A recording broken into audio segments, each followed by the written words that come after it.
Good evening. I'm Ellison Barber in for Tom Llamas. We have a lot of developments to get to tonight in both houses of Congress, including late details on the fight to confirm Trump's controversial AG pick, Matt Gaetz. But we're going to begin our broadcast tonight with breaking news and a possible breakthrough in those burglaries of several famous athletes, including Chiefs stars Travis Kelce and Patrick Mahomes. The FBI is now investigating whether an international crime ring carried out those burglaries. Officials have said the thefts were very similar and possibly coordinated. It comes as burglary tourism has risen in popularity in places like Los Angeles.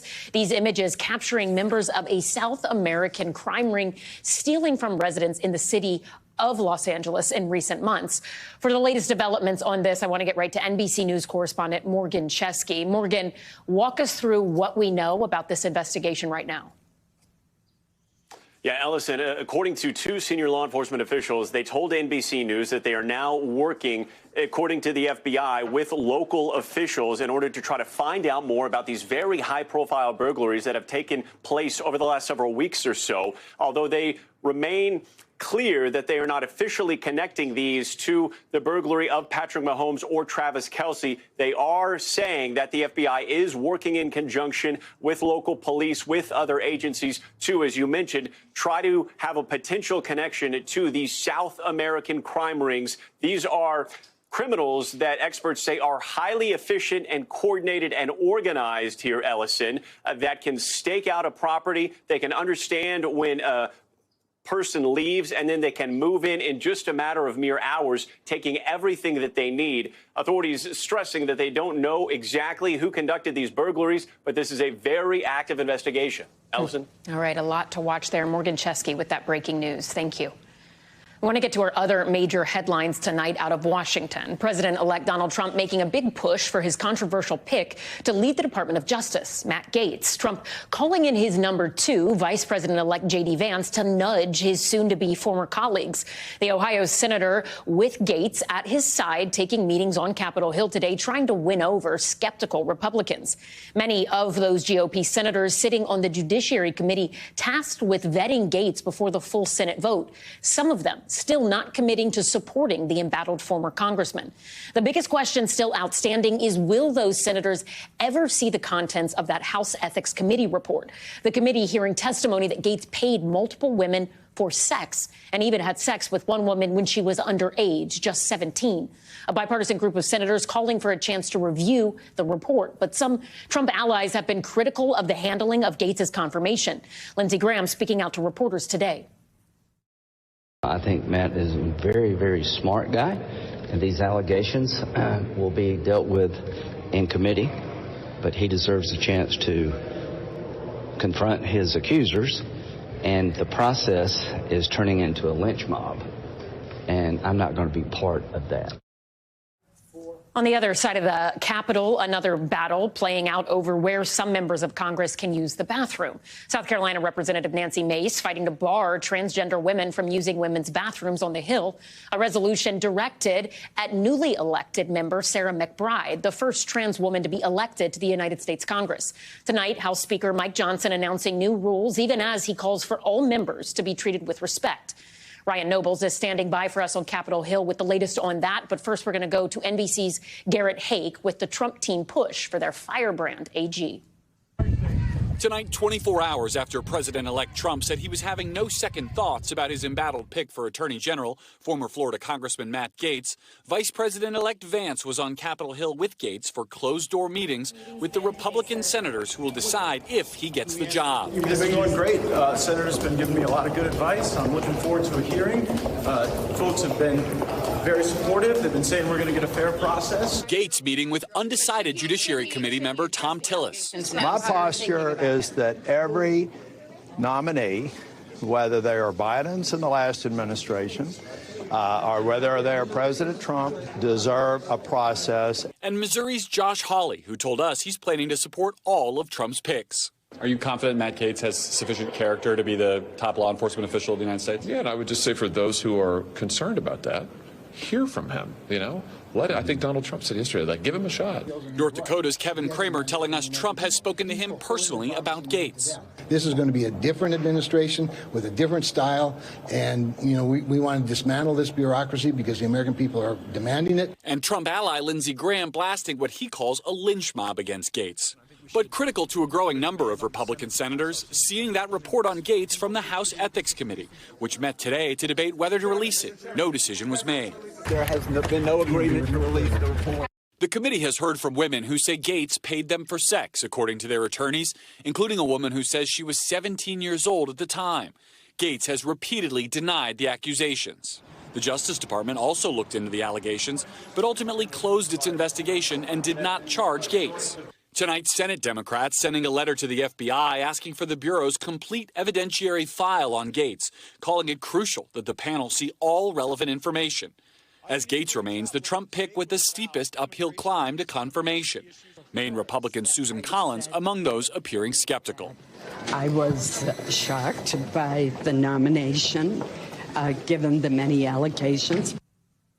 And NBC's senior Capitol Hill correspondent Garrett Haake joins us now from the Hill. Garrett, this is not the end of the House Ethics Committee's meetings on the Gaetz investigation. Is that right? No, definitely not, Ellison. I think you're going to see another meeting in December, the first week of December. Several members of the committee said they have normal business to take care of. And they did vote today to continue working on this report so we could have a rehash of this conversation a few weeks from now. But we also saw some action on the floor tonight, a House Democrat introducing a privilege resolution. I won't get bogged down in the procedure, but it's kind of a backdoor way to force the committee to release the report to the entire House. This hasn't been tried in this manner in something like 30 years, and it failed then, but it's a sign of how critical Democrats in particular think it is that the allegations, the fact-finding, the research that's been done in compiling this report sees the light of day before Gaetz's confirmation hearings sometime in January. Ellison. Right. Garrett Haake, thank you. For more on the confirmation controversies on the Hill, let's bring in Democratic strategist Amisha Cross and Carlos Curbelo, former Republican congressman and an NBC News political analyst. Carlos, let me start with you here. Are you surprised by how much political capital President-elect Trump is expending on trying to get Gaetz confirmed when he does have more than one pick that could be pretty difficult to get through the Senate? It is surprising, Ellison, not just because of all the other nominees that obviously the president, the incoming White House, wants to see confirmed, but also President Trump has described a very ambitious legislative agenda. And by putting all this pressure on senators, it really does spend a lot of political capital. Some of these senators are going to demand other items in exchange for their votes. So Donald Trump is out of the gate spending a lot of the capital that he's accumulated. And hey, let's be fair, he had a strong victory. He's got plenty of capital to spend, but eventually it does run out and he's spending a lot early. Amisha, what do you think Democrats should be doing here from a strategic standpoint now that we know a decision on this report is going to be delayed? They should be talking to Republicans across the aisle. They should be having those conversations. We know that that Gaetz does not have a ton of friends on the right either. But in addition to that, I think that they should be calling to question who this guy is, what he stands for, and to a point that was made a moment ago, there's a lot of political capital being expended here, but it's being expended here because Donald Trump is making a concerted effort to showcase how he feels about Matt Gaetz and what Matt Gaetz would mean to him, because you don't spend that type of political capital unless you know that this person will be in lockstep with all of the vengeance, all of the rhetoric, all of the steps you want to take in pursuing your enemies when it comes to some of the things that Donald Trump not only said on the campaign trail, but many of the things he said even before that campaign actually began in terms of putting a target on the backs of those who he believed wronged him in multiple levels, not only in government, but also outside of it, in the judiciary, as well as in the current Biden administration. I mean, Carlos, you of all people know how Congress works and also know a lot of key players involved in this from your time in Congress. How do you think this ends? Do you think the majority of the Senate Republicans will ultimately be influenced by that pressure from Trump and say, OK, fine, let's confirm Gaetz?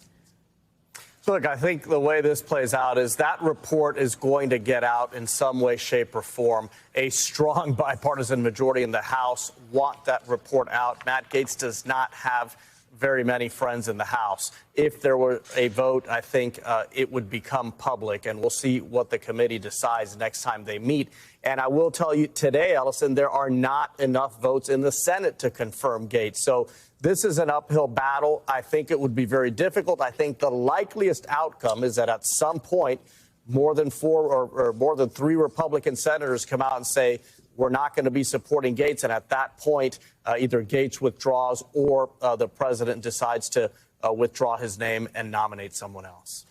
You know, Carlos, when you look at, well, actually, Amisha, let me go to you and ask first about Pete Hegseth really quickly. He is another controversial cabinet pick for Secretary of Defense, and some senior U.S. military sources have told NBC's Pentagon correspondent Courtney Kyiv that Pete Hegseth showed, quote, zero leadership during his National Guard deployment back in 2020, and that the Trump transition team is accelerating the search right now for a deputy Secretary of Defense to try and stabilize the Hegseth pick.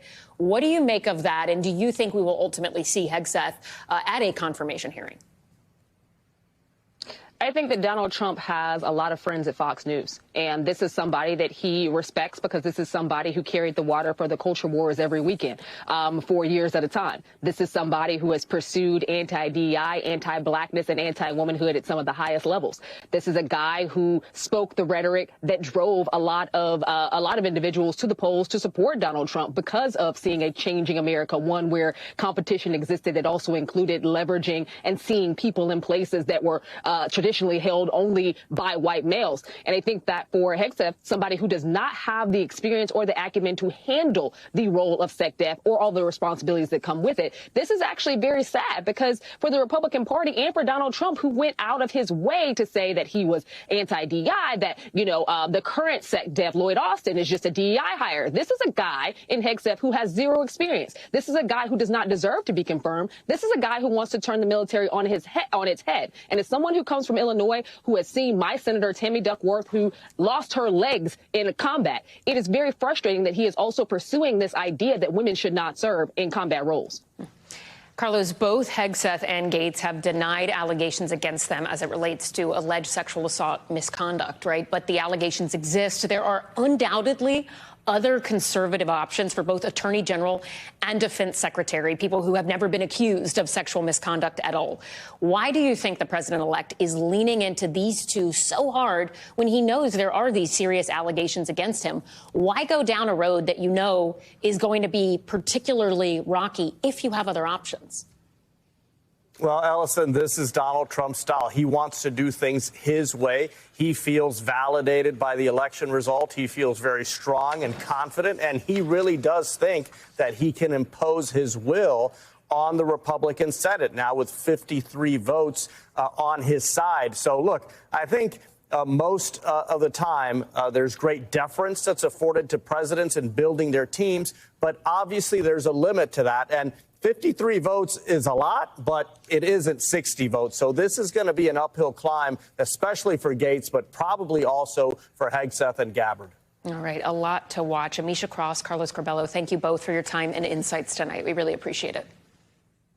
Also on Capitol Hill tonight, the Speaker of the House weighing in on the controversy over trans rights, issuing a new policy on the use of bathrooms at the Capitol, coming after the election of the first openly transgender member of Congress.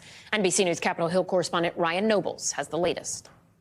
Delaware's Sarah McBride made history in November, becoming the first openly trans woman to win a seat in Congress. Thank you so much to the Congressional Progressive Caucus. Her win came as Republicans made opposition to trans rights a major part of their campaign strategy. Kamala's for they, them. President Trump is for you. Now that fight is front and center on Capitol Hill. This isn't manufactured. This is a real thing. South Carolina's Nancy Mace, who broke ground herself as the first woman to graduate from the once all-male military academy, the Citadel, arguing that McBride should not be allowed to use women's restrooms on the Capitol complex.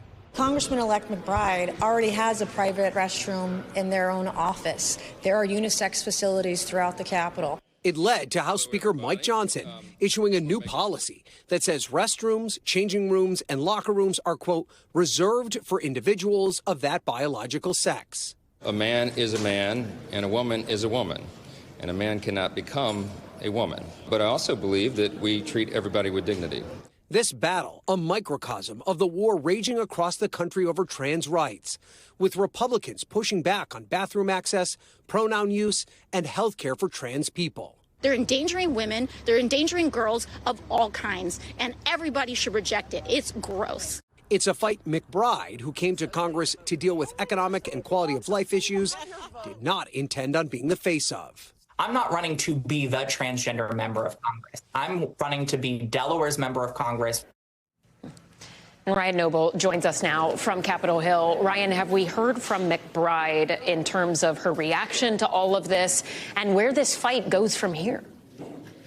We have, Allison, and her response is very similar to that interview I did with her before she was elected to Congress, and the fact that she's not really interested in being the face of the trans movement here on Capitol Hill. She came instead to deal with issues like economic and quality of life issues. This is what she said in a statement tonight. She said, "I am not here to fight about bathrooms. I'm here to fight for Delawareans and to bring down costs facing families. Like all members, I will follow the rules as outlined by Speaker Johnson, even if I disagree with them." So this fight that we've seen played out across the country, especially during the campaign, and now front and center here on Capitol Hill. Allison. NBC's Ryan Nobles, thank you. Now to the weather, and the Northwest slammed by severe storms in what climate scientists are calling a once-in-a-decade bomb cyclone. The system already turning deadly, killing 2 and wreaking havoc on the roads. NBC News correspondent Steve Patterson has more. Tonight, the chaotic so-called bomb cyclone dropping a deluge of severe weather on the Northwest. The storm packing hurricane-force winds with gusts up to 80 miles an hour, snarling traffic, downing power lines, and uprooting trees. In Washington state, officials say severe weather already claimed 2 lives as large trees crashed on homes, cars, trailers, and buses. Whipping winds leaving hundreds of thousands without power. Meanwhile, in Northern California, multiple semis spun out, jackknifing on a major interstate due to whiteout conditions. To me, it's important to be wary of what's going on as far as the weather. The power of the cyclone is so large, satellite imagery captured it from space. Authorities now bracing for the impact of an atmospheric river, a narrow band of intense moisture expected to douse the region with a fire hose of rainfall, with totals up to 15 inches over the next 48 hours in parts of California and up to 5 feet of snow in the mountains. Climate experts say these weather events are growing larger and lasting longer, meaning more intense periods of rain. Flashlights, batteries, water, canned goods, I'm all stocked up. Because who knows, right? These are small roads. Anything could happen. Residents across the West, already worn and restless, now bracing for more bad news as that ominous skyborne river stares down. Steve Patterson joins us now from Eureka, California. Steve, what are you seeing there? Of course, as you may be able to see, the rain is now starting to come down in earnest. But officials warn this is just the beginning. This could last nonstop consistently for the next 3 days. We're talking 24, 48, 72 hours into Saturday. What that does opens us up to danger. Flash flooding, of course. Snow in the mountains could cause whiteouts on the roads. But the big danger, these burn scar areas in Northern California, if the rain settles, that opens us up to mudslides. Very dangerous. They're telling folks, if you don't have to be outside, stay inside. Allison. All right, Steve Patterson, on behalf of all of us, thank you for being out there. We really, really appreciate you. Thank you. And NBC News meteorologist Bill Cairns joins us now with more. Okay, Bill, walk us through what we should expect in the hours ahead, particularly for our friends on the West Coast. Yeah, so we had our huge storm, the bomb cyclone. This one, you see the cinnamon bun spinning here off the coast of British Columbia. So that was storm number 1. That's what was responsible for all the power outages and all the heavy rain that's now over California. Tomorrow, another storm is going to form, almost in the same place that this one's origin was. This will probably be another bomb cyclone, 2 in a row. And this one's going to drive heavy rain into the same areas that just got it, especially as we go throughout the day tomorrow and then right into the first half of Friday. So that's why we're concerned, especially with areas of Northern California, that high risk of flash flooding. And the East Coast, probably going to see some rain soon, right? Will it be enough to fix the drought conditions we've been seeing here that have been issues with the wildfires in places like New Jersey? Yeah, drought buster, no. Fire ender, definitely, 100%. So heavy rain, New York City early tomorrow morning, showers on Friday, then a dry weekend. And this is a good soaking heavy rain. 1 to 2 inches widespread from about Philadelphia northwards. That's going to help put out all the fires. And there will even be some snow tomorrow, Allison, too. Our friends in the Ohio Valley, Chicago, Pennsylvania, the mountains of West Virginia. You'll see a lot of pictures online with people looking at their first flakes of the season. I, for one, am excited for those photos. Bill Cairns, thank you. We appreciate it. We're back now with the verdict in the murder case of Laken Riley. A judge today finding Venezuelan migrant 26-year-old Jose Antonio Ibarra guilty on 3 counts of felony murder, sentencing him to life in prison. Here's NBC's Priya Sridhar. I'll now announce the verdict. After a trial that lasted 4 days, 26-year-old Jose Antonio Ibarra tonight sentenced to life without parole for the brutal killing of 22-year-old Laken Riley. There is no end to the pain, suffering, and loss that we have experienced or will continue to endure. Her family and loved ones emotional, seeing the police body camera video showing the moment Laken Riley's mother first learned her daughter died. Prosecutors say the nursing student was out for a morning jog on the University of Georgia campus in February when Ibarra, who was lurking in the woods nearby, attempted to rape her and then killed her. Not only does the physical evidence identify him, the video evidence identifies him. Despite numerous studies that indicate undocumented immigrants commit fewer crimes, the case has become a flashpoint in the national debate over immigration during the presidential election cycle. Ibarra, an undocumented immigrant from Venezuela. Right here in Georgia, our nation was robbed of a brilliant 22-year-old nursing student, Laken Riley. During the trial, the state presenting surveillance video showing Laken Riley's final moments, her last text message to her mother, and her attempt to call 911 before Ibarra attacked her. He did fight, and it is a direct result of that fight that gives you all the physical evidence you need to convict him. Prosecutors say Ibarra's DNA was found underneath Riley's fingernails, his thumbprint on her phone, and Riley's DNA on his jacket he wore when he committed the crime. Prosecutors say this surveillance video shows Ibarra discarding the jacket. The defense claiming the evidence was circumstantial and pointing the finger at Ibarra's brother. Tonight, Riley's family remembering her as a kind, selfless, loving friend and daughter. The best daughter, sister, granddaughter, friend, and overall person that you could ever hope to meet. And at the end of the sentencing, the judge did tell Ibarra that he has 30 days to appeal this decision or ask for a new trial in this case. Ellison? Priya Sridhar in Athens, Georgia. Thank you. It was a case that made global headlines 30 years ago. Susan Smith, the South Carolina mom convicted of drowning her 2 sons after sending police on a bogus manhunt for a black kidnapping suspect. Well, today, after decades behind bars, her bid for freedom was denied. NBC News correspondent Kathy Park has this report.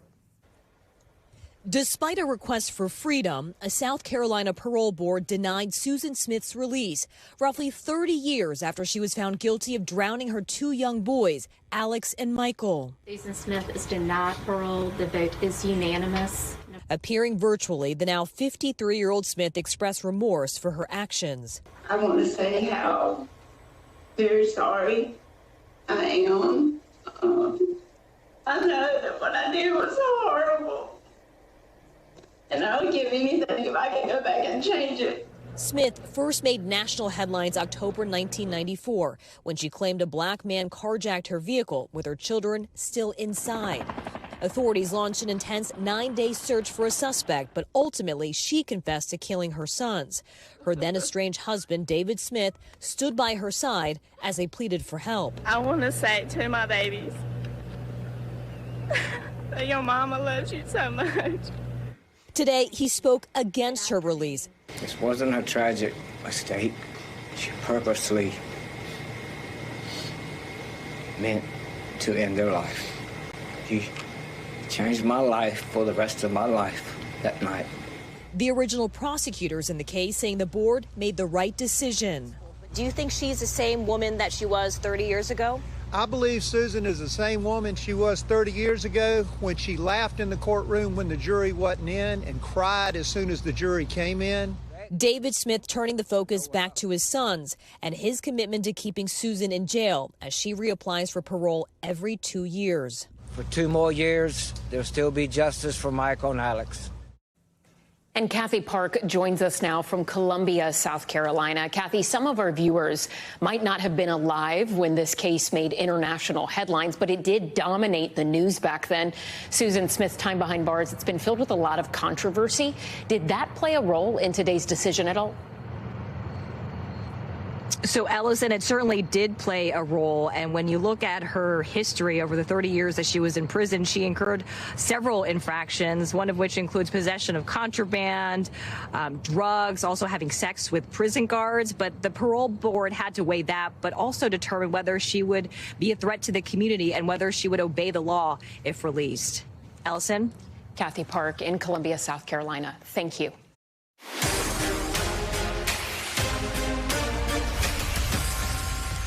We're back now with Top Stories news feed. And breaking tonight, an Idaho judge ruling that murder suspect Bryan Kohberger could face the death penalty if he is convicted. Kohberger is accused of killing 4 University of Idaho students in 2022. Tonight, the judge denying a motion to remove the death penalty as a possible punishment. The prosecution saying they will seek the death penalty. That trial is set to begin in August next year. And in New York, police are searching for a suspect in an apparent random slashing of a tourist. Surveillance video shows a group walking down a street on the Upper West Side. The suspect then appears to run after them. A 55-year-old Danish tourist was slashed on his ear and cheek. He is expected to be okay. This attack comes 2 days after a man was arrested for a string of random stabbings across the city that left 3 people dead. And the FDA says it found bacteria and black mold-like substances at a Tom's of Maine toothpaste factory. The FDA releasing those findings today after an inspection of the Stanford, Maine facility back in May. They say bacteria that can cause blood infections was found in the water supply and some products, potentially contaminating products that included things like Tom's Simply White, Tom's Wicked Cool, and Tom's Silly Strawberry toothpastes. The company says the mold-like substance was found in a hard-to-reach area and has been cleaned. No illnesses have been reported. Now to Top Stories Global Watch, and we begin in the UK with the somber farewell to former One Direction star Liam Payne. The service outside of London attended by Payne's family, friends, and his former bandmates. Simon Cowell, who helped form the band on the X Factor UK, seen embracing Payne's parents. The 31-year-old died last month after falling from a hotel balcony in Buenos Aires. 3 people have been charged in connection to his death for allegedly supplying him with narcotics.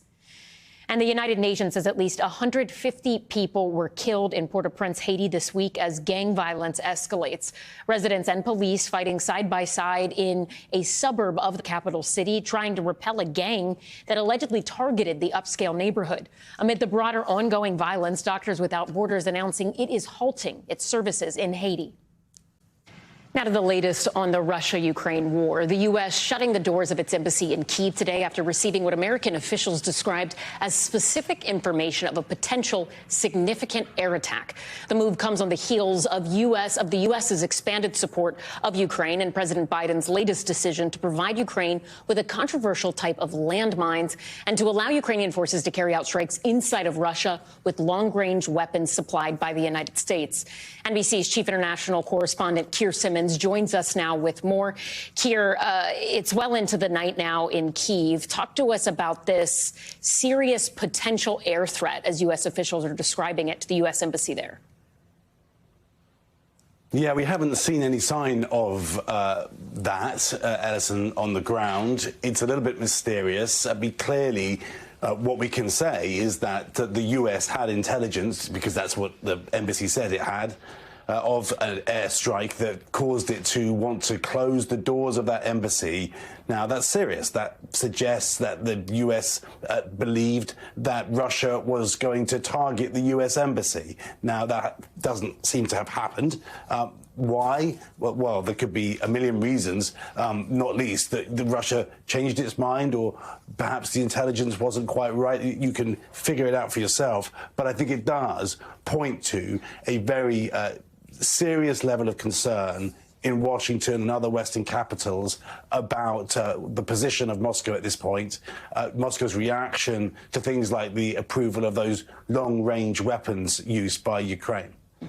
Yeah, let's talk a little more about those weapons, and particularly President Biden's decision to supply Ukrainian troops with these anti-personnel landmines, which are designed to be used against humans, right? What is the significance of that policy shift? Yeah, I mean, the Pentagon is saying that these are a different kind of landmines than the type that you've seen campaigners rail against and say get left in the terrain and have to be cleared, and that children stumble upon them, you know, decades after a war. They say they're not like that. They defuse. They can be on the timers. Okay, perhaps not quite as controversial as landmines have been in the past. I think it does indicate, we said this yesterday, Edison, that Ukraine is trying to hold its battle lines against really Russia on the front foot ahead of the arrival of potentially President-elect Trump and the talks that he has said that he wants to see. But the U.S. didn't want to send these landmines, and now the Biden administration is, and I think that tells you something. And President Vladimir Putin in Russia, he has lowered the threshold for use of nuclear weapons. Our Courtney Kube spoke to U.S. Defense Secretary Lloyd Austin about that move. Let's listen to what he had to say, and then we'll talk right after.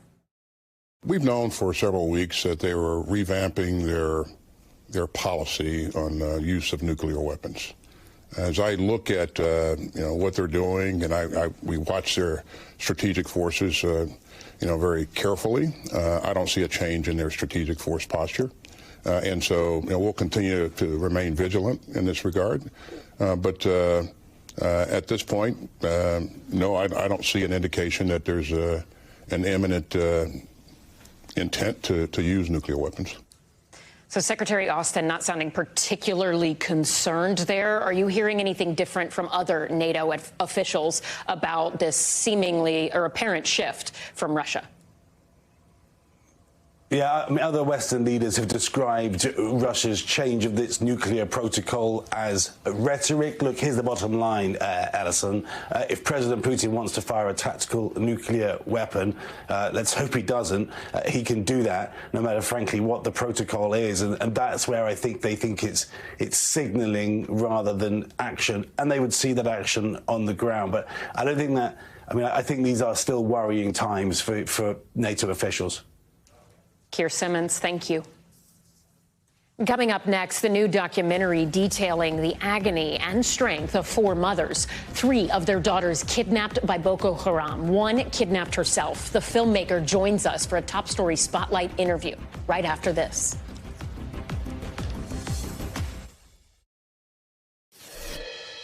We're back now with our Spotlight series and a look at Mothers of Chibok. It is a documentary that premiered this past weekend in New York City, following 4 mothers, 3 who had daughters kidnapped back in 2014 by Boko Haram. 1 of them kidnapped themselves. That abduction of 276 schoolgirls stunned the global community.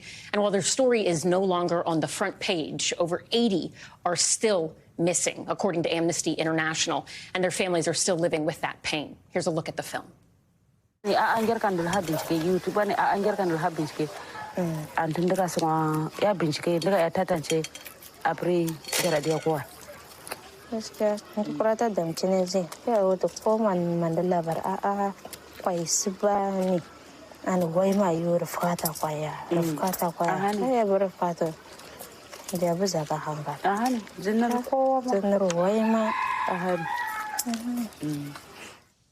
documentary's filmmaker and director, Joel Kachi Benson, joins us now on set with more. Kachi, this is an extraordinary topic. It's one that I know you worked on for years, right? Spending years with with these subjects, with their families, eating with them while they were tilling their farms. Walk us through what inspired you to start this journey of spending so much time with them and focusing. I believe this is actually your second documentary related to this topic, right? Yes. The first one was in 2019. It was a short VR piece, about 11 minutes long, called Daughters of Chibok. With this particular one, I think for me it was about exploring how do you move on from pain? You know, how do you deal with grief? How do you move on from that?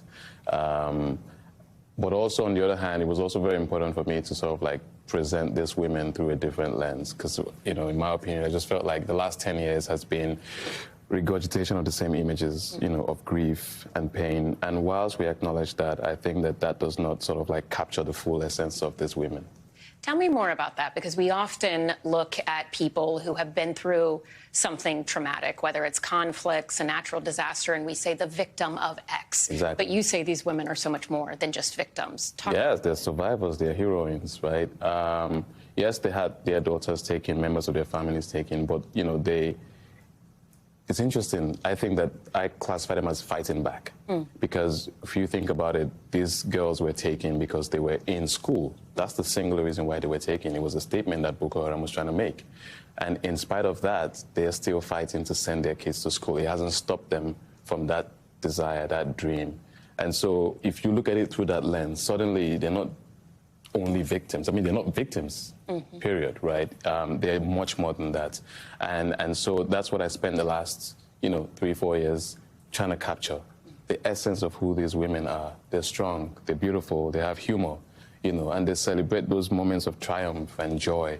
Yes, they grieve when they remember, but they're still living their lives. They're not frozen in time, you know, in that place called grief and sorrow. They are moving on in spite of it all. What do you hope an American audience in particular takes away from this? Because for so many Americans, I do think they remember that moment in 2014 when they were abducted. A bunch of celebrities, politicians on social media with the campaign hashtag bring back our girls. And then it sort of faded away. So what do you want an American audience to think when they go into this film? And what do you hope they take away from it when they leave? I think what was very important for me from the very beginning is how do we see these women? What is the perception that we have of them? PT does not dignify anyone, in my opinion, right? And so when you watch this film, you come away feeling, you know, deep respect for them, admiration for their strength and their courage. The much that we can do right now, apart from obviously lending our voices to the calls to bring back the girls, is to really support these women in any way we can, morally, emotionally, you know, and tell them you're strong, you're beautiful, you're amazing, and we're here with you. We stand with you. We believe in what you're doing, and we'll continue to support you. I think that that's the best thing that we can do for them. That's my opinion anyways, but yeah. Was it difficult to get these women to agree to spend the time with you and not only share their stories in such detail, but let you film it? Well, I think the difficult part happened when I made the first film, before I made the first film. My stories are really tied around social impact and how can these films make a difference in the communities. And when we made the first film, we brought some good to the community. And I think that when they saw that, okay, my intentions were genuine and I genuinely cared about their story, you know, and their lives, I think they just sort of like opened up. And again, we spent, 3 years? You know, in that amount of time, you know, I think it will come through if you're legit or not. And so we spent time, you know, before we even turned on the cameras, it was just a lot of listening and talking, playing with the kids, hanging out with them. You know, we had to make that sacrifice to spend that time to earn their trust. But once that trust was earned, you know, it was like a family member filming them. You know, you just see them just go about their day and they don't care if the camera is there or not. Totally oblivious. Do they hope, or do they still have hope that all of those girls that are still missing will be recovered in some form of fashion or be able to come home? And do you hope this film can maybe lead to something like that happening? I think that the strongest characteristic of these women is their faith and their hope. You can't take that away from them. And for every girl that returns, it reinforces that hope that the others will come back. So if you speak to any of these women, they'll tell you, my daughter is going to come back someday. And that's what keeps them going. That's what keeps them alive. And like I said, it's really at the core of why I made this film, you know, to really show these women through that lens, like hope is what keeps them going. Faith is what keeps them going. And they genuinely believe that their daughters will come back. And I believe that for them as well, you know. Some beautiful things happened while we were making the film. I'm not going to talk much about that, but it also reinforced that belief that yes, in time, you know, the girls will come back. All right. Well, it is an amazing documentary, and I hope everybody will take the time to watch it. Joel Benson, thank you so much for being here. Your time, we really appreciate it. Stay with us because we are going to be right back. And thank you at home so much for watching Top Story. For Tom Llamas, I'm Ellison Barber in New York. Stay right there. More news is on the way.